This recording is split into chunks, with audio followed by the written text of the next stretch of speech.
Did you know that 67 cents of every dollar spent at a small business stays in the community versus only 11 cents when you buy something from a national chain?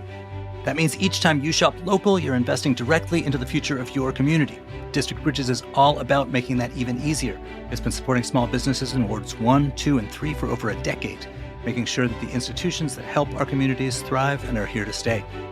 Follow District Bridges on Instagram at District Bridges to learn about volunteer opportunities, community cleanups, events, and more.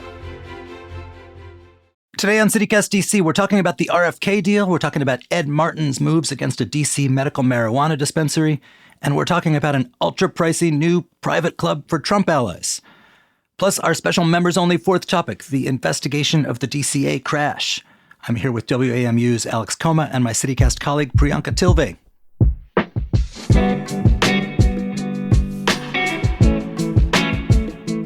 Today is Friday, May 2nd. I'm Michael Schaefer, and here's what DC's talking about.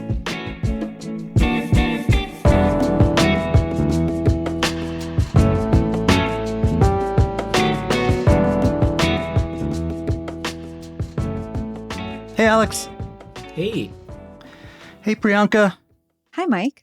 So you guys, it's May already. I know. It's crazy. I can't believe it's May already. I also can't believe it's already the last day of our 2-week spring membership campaign. The last 2 weeks have gone by really fast, and we're really grateful for everyone who has already supported us. It's been awesome seeing everyone who's become a CityCast neighbor. We get a little message every time someone new joins, and it's been so warming. And one of the themes that we have picked up when we hear from people is that this show makes the city more livable, more like a neighborhood. We agree. Yeah. I mean, it's the whole reason we do what we do. Especially shows like today's Roundup, where we're talking about all the week's local news. It's because we want you to feel more in on the local conversation. And I love producing this show and being part of this because I am that person in my friend group. And I hope that we help you be that person in your friend group too. And look, I'm a DC native. It's a weird news environment here. On the one hand, we have news like any other city, the city council, zoning, restaurants, exciting new things to do, places to go, all the good stuff. But we also have a main industry in town, which happens to be the subject of national news, which is the federal government and politics. And this year, that has been a huge story, not just for reasons that would be the same reasons if you were listening in Cincinnati or Salt Lake City, but because it affects our neighbors' jobs, our own economy, the tax money that funds our kids' schools.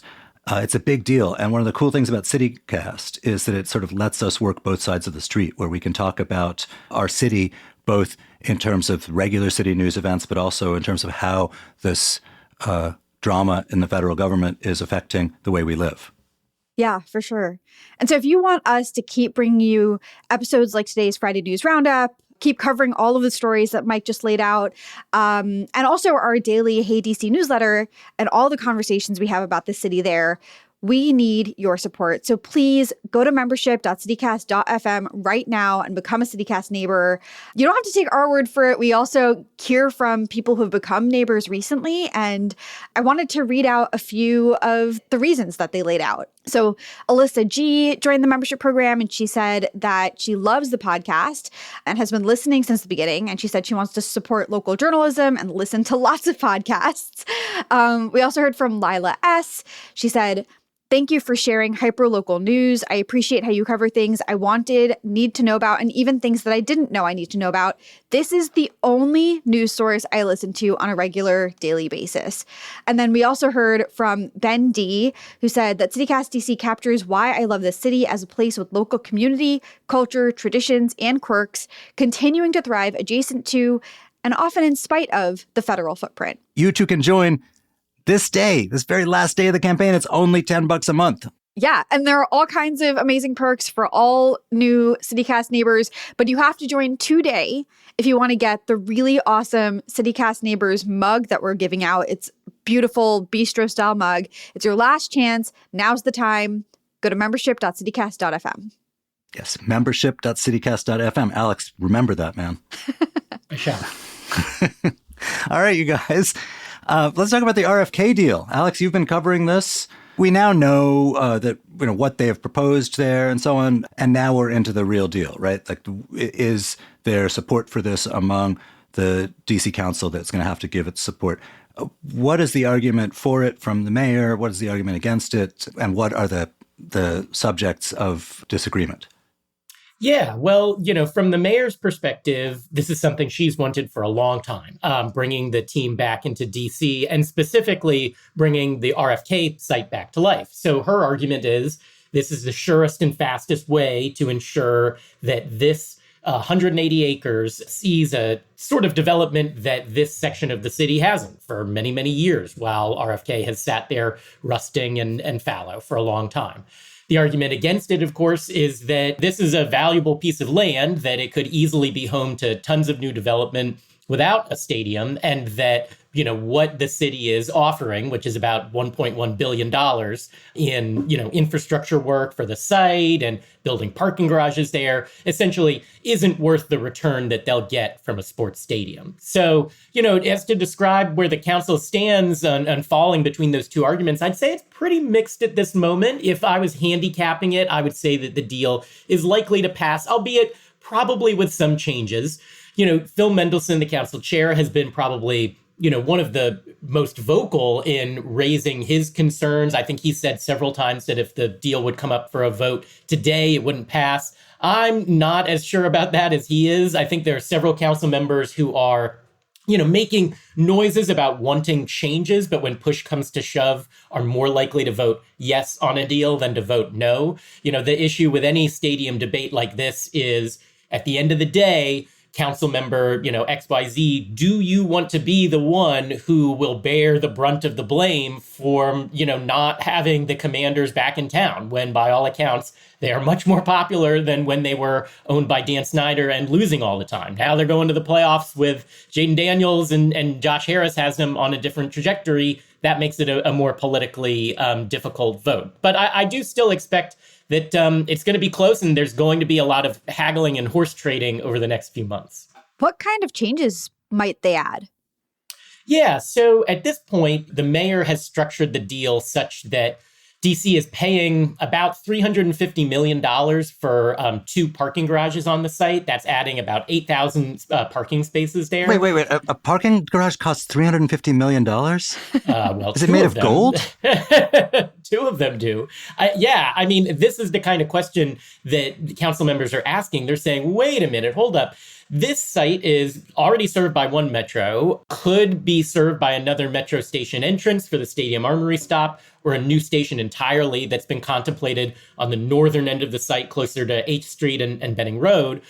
But, they're saying, this isn't the sort of thing we want to be spending, the city's money on. If you look at Nats Park, they've got something like 1,200 spaces of parking that was constructed by the city. And so if the deal were to change, I could easily see that part of it being something that's targeted, maybe changing the funding structure a bit, putting more of it on the team to construct, or even just trying to find a more advantageous way than simply, DC has to put up, all this money that, there's a couple different ways they'd fund it. But nevertheless, at the end of the day, this would be either foregone tax revenue on things sold at the stadium or money that comes from DC's convention and sports stadium authority. So it's not the council member's favorite thing, I would say.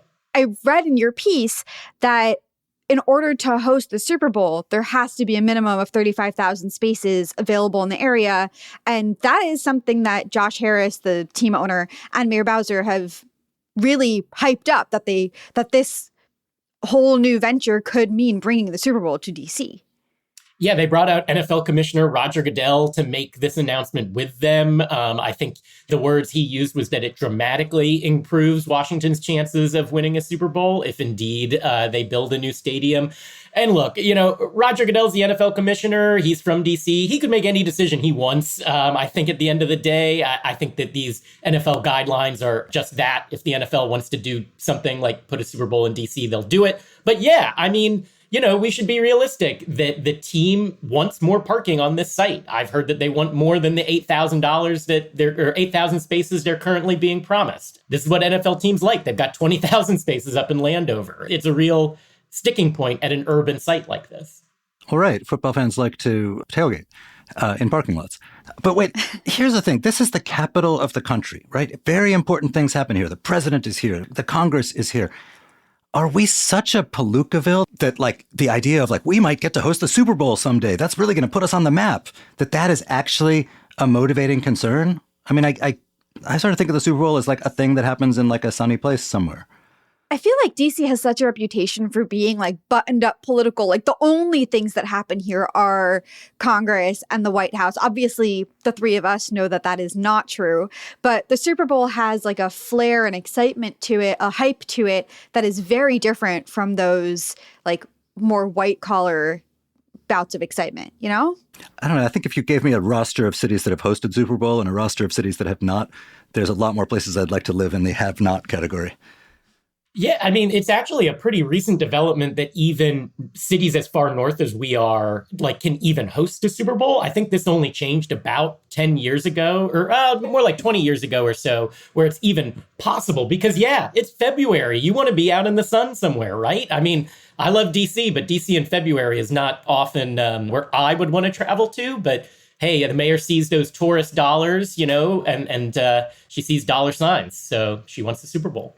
Can I ask about a different, I think, spicy part of this conversation? There's like this deadlines showdown, right, between council and Bowser. Can you explain what's happening with that?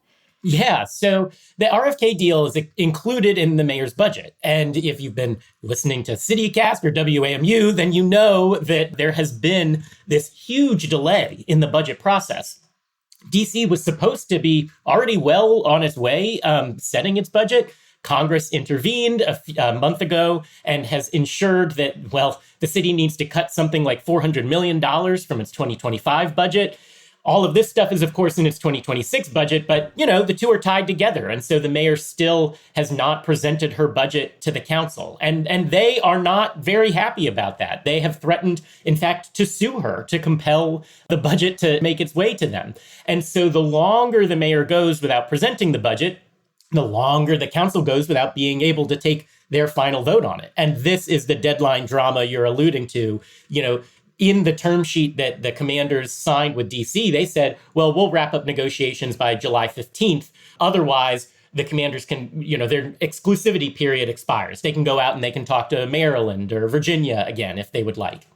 I don't think that that's terribly likely to happen. You know, chances are good DC will probably only miss that July 15th deadline by like a week and a half. I don't think that's enough for Josh Harris to want to blow this up and go running back to Prince George's County. But yes, I mean, it is on the mind of council members that the mayor is pressing them, saying, I need this done soon. And lawmakers don't like it when you dictate timelines to them, right? And you're seeing that play out now. So talk about the votes again. As you noted, Phil Mendelson says the votes aren't there. You're not quite so sure. Obviously, these members don't want to be the one who killed it. And particularly in the current moment with the Republican threats against home rule, it would be used as part of a narrative that this city is against business and so on. What are some of the kind of goodies they could be spreading around to try to win votes? I mean, that either Bowser could be doing or the team could be doing, either in terms of goodies or in terms of arm twisting. What are some of the things you're hearing about? Yeah, I mean, you can see some of this being laid out in the language that council members who are what I would describe as the swing votes, the ones on the fence, are using. Ward 5 council member Zachary Parker, for instance, was saying, I need to see an education fund for people in wards 5, 7, and 8. Well, Robert White, I think, used similar language about, you know, wanting to see Ward 7 residents, which is where the stadium would be located, you know, some guarantees that they'd be hired to work at the stadium. He wants to see a certain amount of affordability promised in the development surrounding the stadium.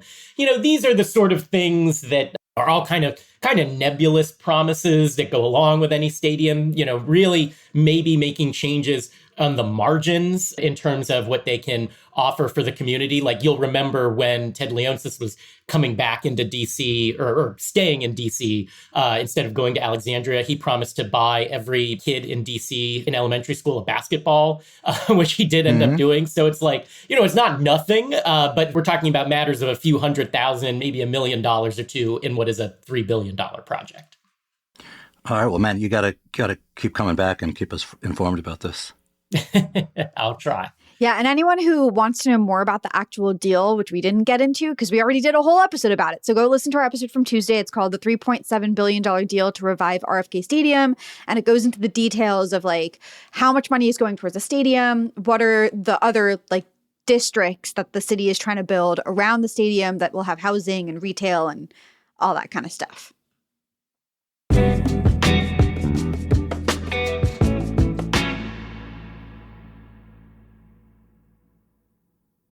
The show playing right now at Gala Theater is an absolute must-see. Choke is about a Latino family in Baltimore navigating a medical crisis and the impacts of environmental change. And I know what you're thinking, that sounds pretty serious, but they handle it all with humor and wit and a very relatable touch of chaos. It is actually so funny. And I mean, what family doesn't deal with generational clashes? The Guerrero family is a gripping reflection of today's American society, and the play about them is as thought-provoking as it is entertaining. So come see the world premiere of Choke at Gala Theater today through May 18th. Get your tickets at galatheater.org or call 202-234-7174. That's 202-234-7174 to see Choke at the Gala Theater right now. Are you still looking for that last-minute Mother's Day gift? Combine your love for local and your love for mom by taking her to the Capitol Hill Restoration Society House and Garden Tour. The tour features 13 beautiful homes and gardens and 3 semi-public buildings on Capitol Hill. Your mom will feel like royalty exploring some of DC's most elegant historic buildings with you. There's even a refreshment break with treats from local vendors included. The tour runs Mother's Day weekend, May 10th and 11th. Tickets are usually $50, but you can get them for $40 if you book before Mother's Day weekend. Buy tickets through Eventbrite or through the Restoration Society website, chrs.org.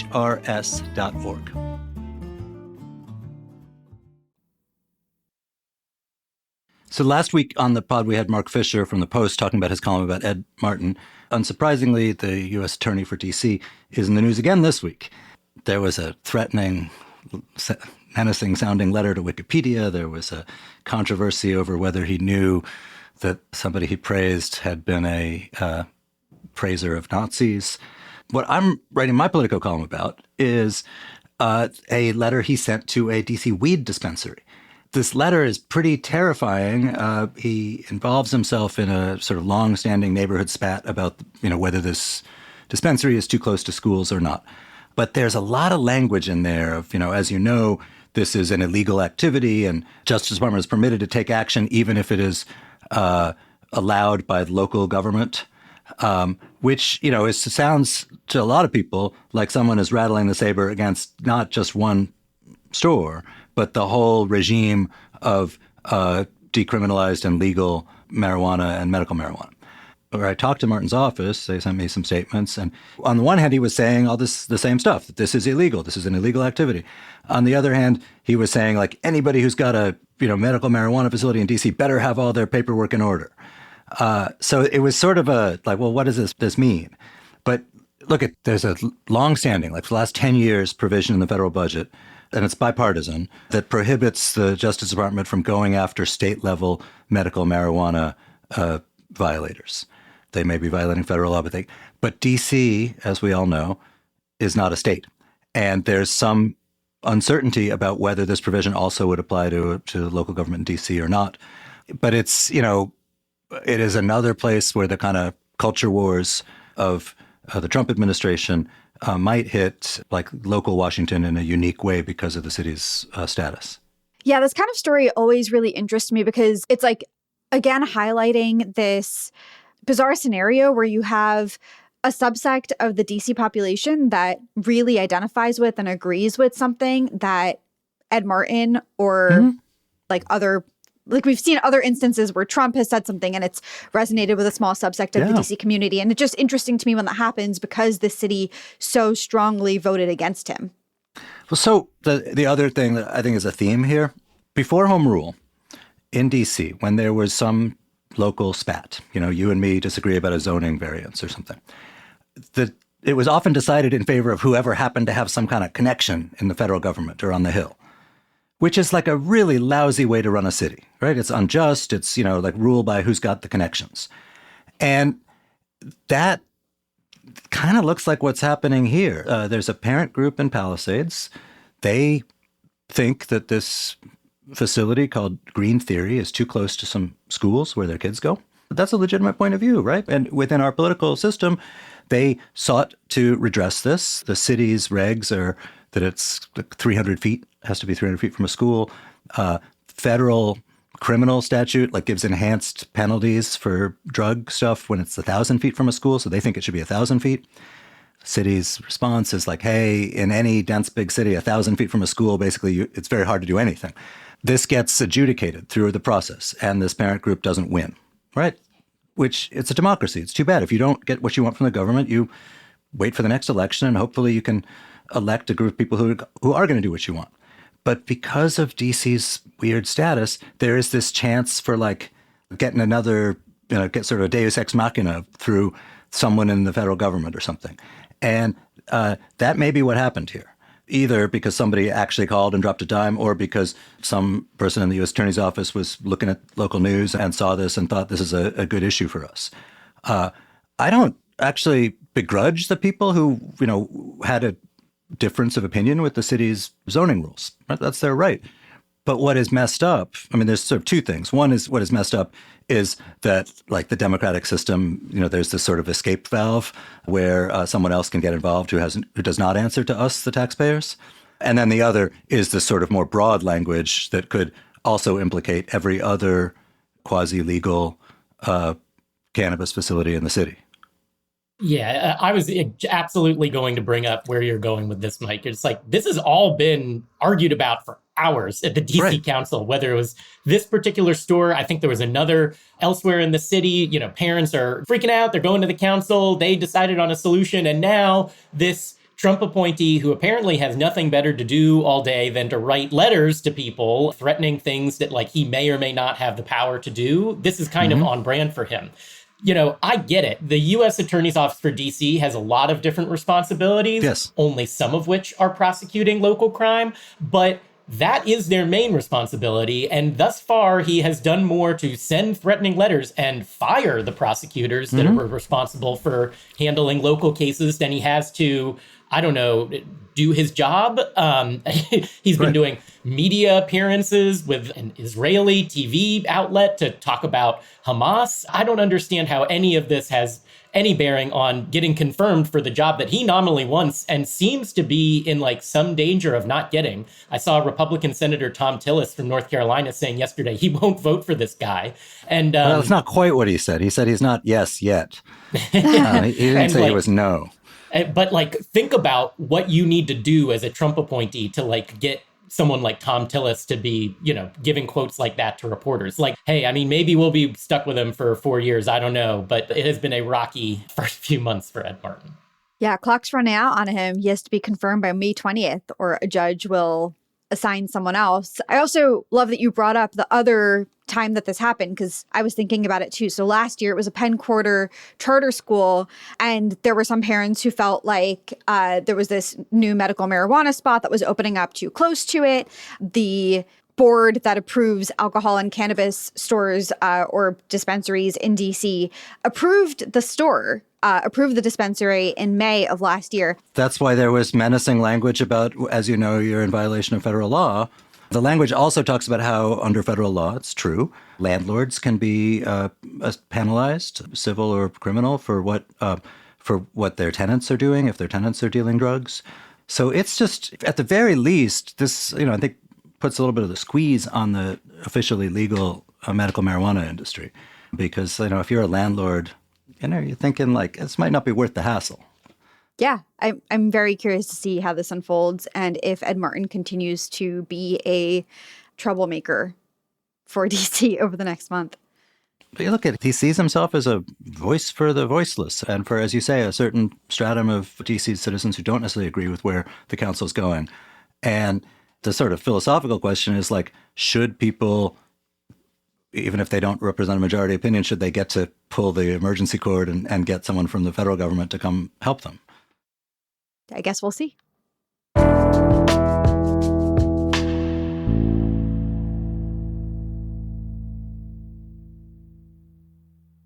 So it is hard year after year to find meaningful Mother's Day gifts for all the moms in your life. But if there's one thing that's a sure hit with my mom, It's pictures of me. Well, actually, pictures of my kids. But sharing photos with loved ones is complicated, especially with less tech-savvy family members. Thankfully, Aura's Carver Mat frame keeps it simple. Setup takes less than 2 minutes, and the whole family can share as many photos as they want, completely remotely. Aura has a great deal for Mother's Day. For a limited time, listeners can save on the perfect gift by visiting auraframes.com to get $35 off plus free shipping on their best-selling Carver Mat frame. That's AURA frames.com, promo code CityCast. Support the show by mentioning us at checkout. Terms and conditions apply. Hey CityCast, something I appreciate about the Cozy Earth Mother's Day sale is that they know motherhood looks different on everyone. So whether you're raising kids, dogs, or cane, all moms work hard and they deserve comfort. So let me tell you about these Cozy Earth sheets. They feel like cool water, in a sort of, is this the Ritz-Carlton or my own bedroom kind of way. The pajamas are what I imagine celebrity moms sleep in, buttery soft. You're looking for the right gift because the women who raised you feel like home, and they are going to love Cozy Earth bamboo pajamas, and I know this because it's 3:24 p.m. and I'm still wearing mine. To celebrate moms everywhere, Cozy Earth is supporting your favorite local podcast and giving our listeners a special promo. 45% off site-wide. This is a luxury brand, and that is a mind-blowing deal. Use Cozy DC to take advantage of 45% off at CozyEarth.com.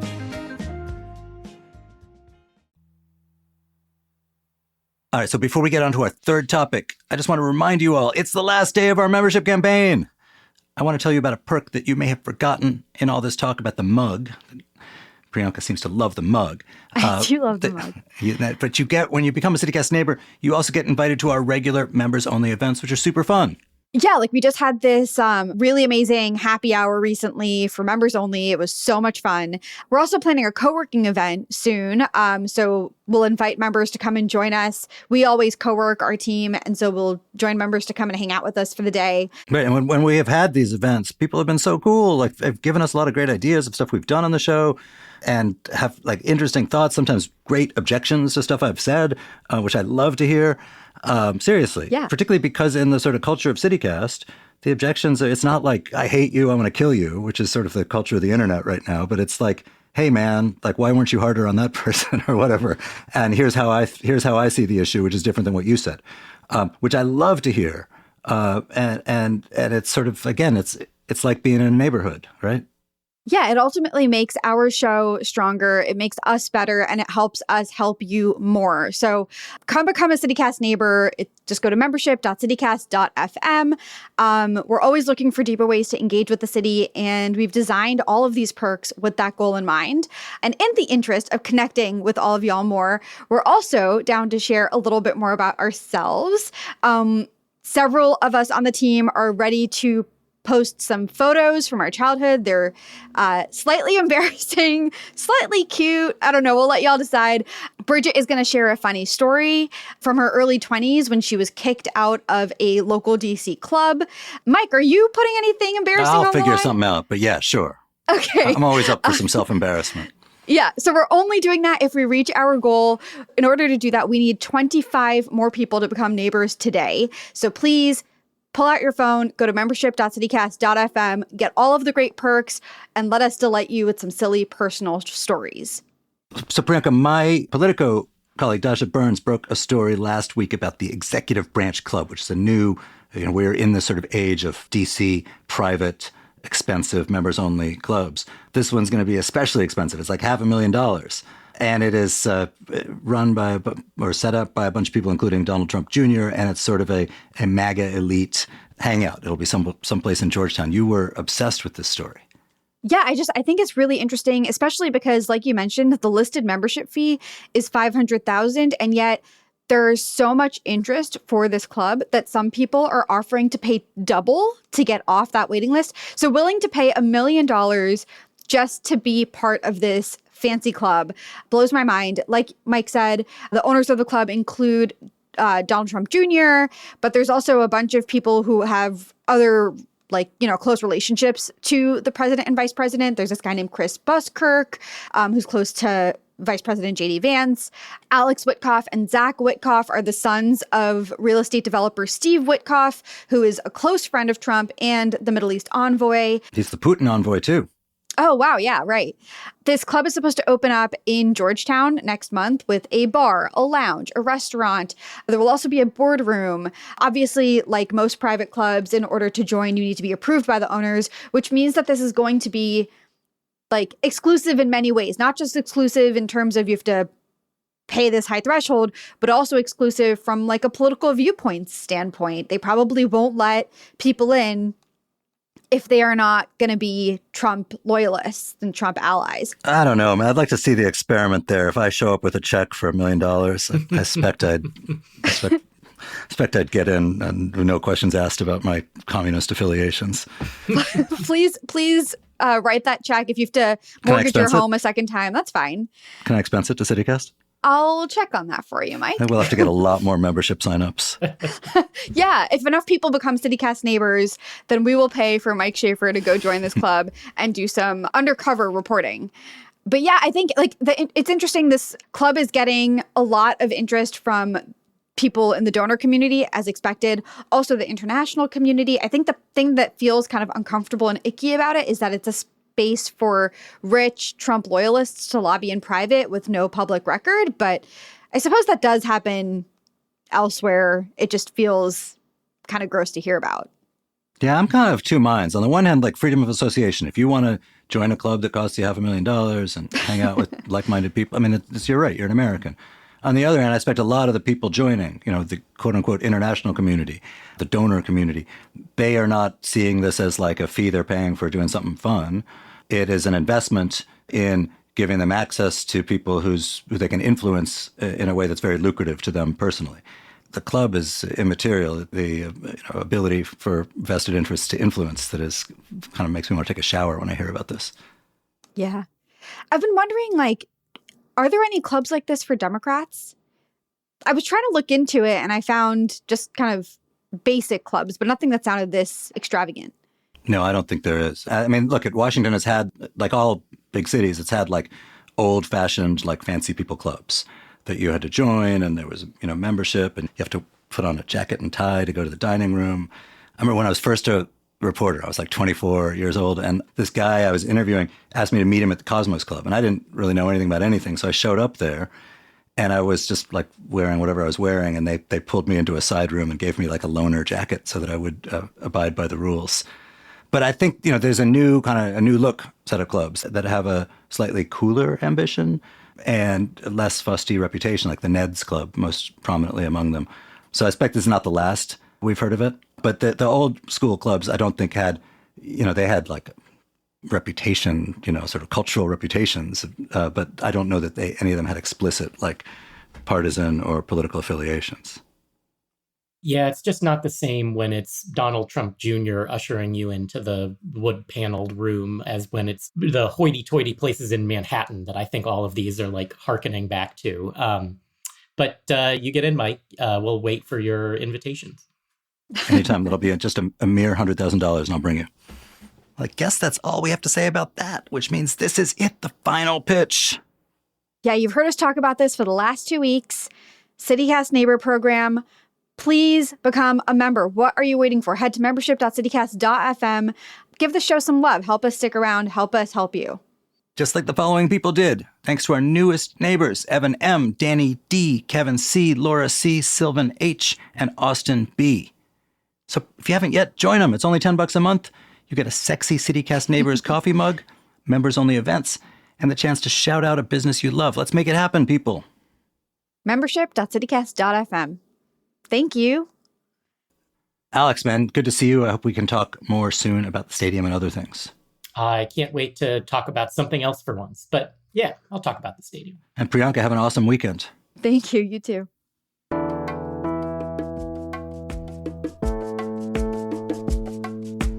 And that is all for today here on CityCast DC. Our production team this week was Priyanka Tilve, Julia Karen, and Ash Durbin. Newsletter editor Kayla Cote-Stemmerman wrote our fabulous newsletter, Hey DC, this week. And our hosts are Bridget Todd and me, Michael Schaefer from Politico. Music is by Alex Roldan, with additional music by Sven Lindvall, Philip Ayers, Rue Walker, Rosedale, and Largo. from Triple Scoop Music via Getty Images. We'll be back Monday morning with more news from around the city. Bye.